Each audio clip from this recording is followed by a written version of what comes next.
Ganar Vida, un espacio para cuidar lo más valioso, la salud. Hola, mi nombre es Ana Laura Adorni, mi especialidad es estomatología y pertenezco al staff de docentes de la Universidad Nacional de Córdoba, y el tema que vamos a abordar en esta sesión es el cáncer oral, específicamente el cáncer en lengua. Para introducirnos en el tema tenemos que tener presente de que el cáncer es un crecimiento anárquico totalmente descontrolado de células que estructuralmente están alteradas. Por ende, donde haya células puede haber posibilidades de una formación cancerosa.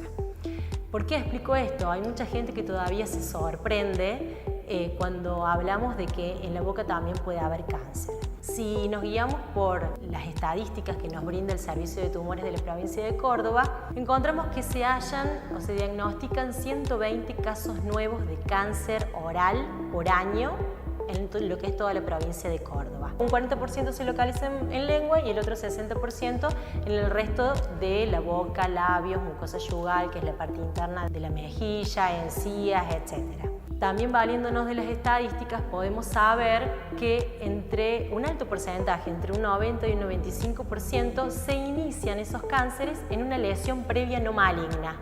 Pero sin embargo el 85% se logra diagnosticar en estadios avanzados.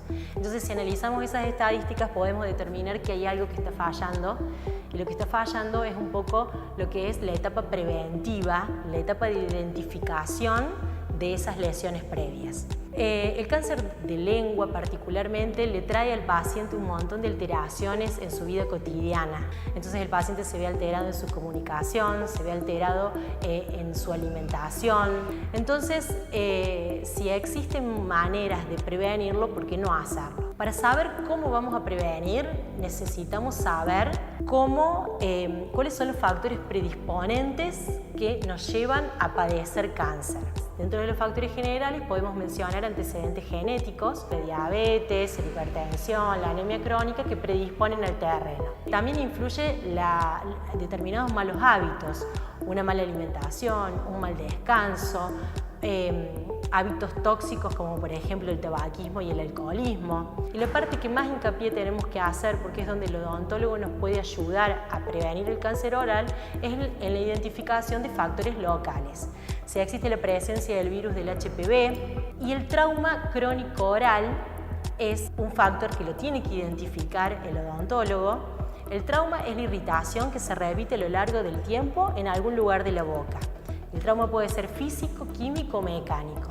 El trauma físico, por ejemplo, es consumir alimentos o infusiones con una temperatura elevada. Por ejemplo, le preguntamos al paciente: ¿usted cuando ingiere alimentos o toma mates, se quema el paladar, la lengua?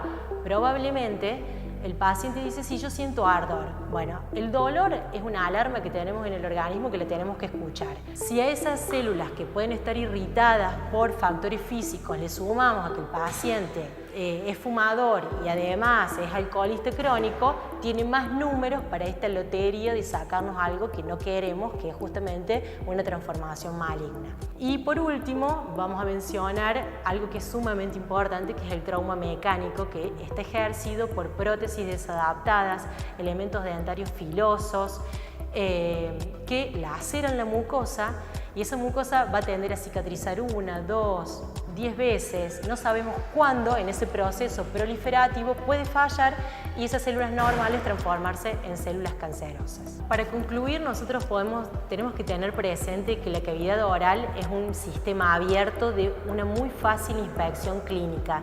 Es diferente analizar un corazón, analizar un estómago, analizar riñones, en donde sí o sí necesitamos valernos de diagnósticos por imágenes, que es un método indirecto. En este caso, con una simple inspección se pueden identificar lesiones que denominamos cancerizables y de esa manera interceptarlas y evitar que esas células terminen transformándose en malignas.